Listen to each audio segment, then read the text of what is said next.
The journal Viator publishes articles of distinction that address the period between late antiquity and the mid-17th century, giving special consideration to studies that cross frontiers, focus on meetings between cultures, pursue an idea through the centuries, or employ methods of different disciplines simultaneously. Starting with volume 51, which will be out this summer, the first issue of each volume will feature edited clusters of short papers that aim to make bold and novel interventions. I'm joined by Nahir, Otano, Gracia, Nicole LOPEZ-JANTZEN, and Erica Weaver, the editors of Viator's first cluster, Navigating the North Atlantic circa 350 to 1300.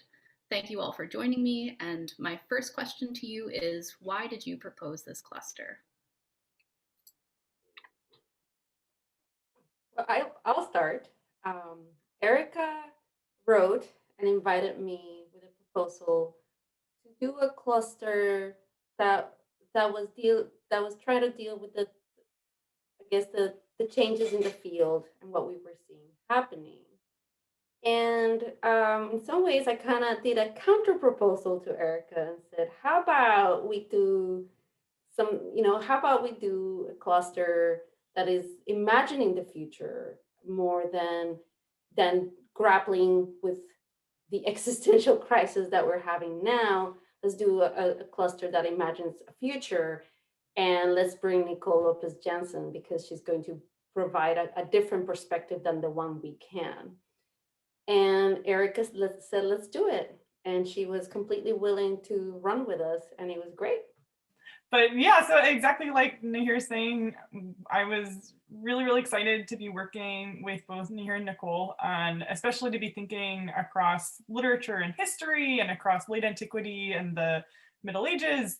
And we really, when we met together and were first determining how we wanted to set the contours of this, we really wanted to give a platform for early career scholars. And we're really excited that the majority of our contributors are early career.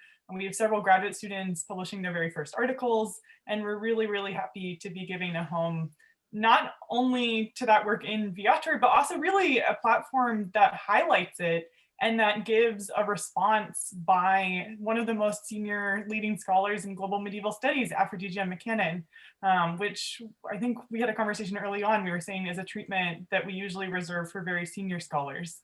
And we were excited to see that extended forward to junior scholars as well.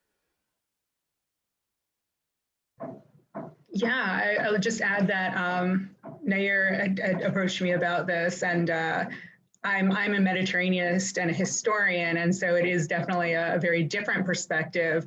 But I was excited to be able to think about the links between the global North Atlantic and the Mediterranean, and I would just second the idea that we're really looking to highlight the work of early career scholars. That was very important to me as well.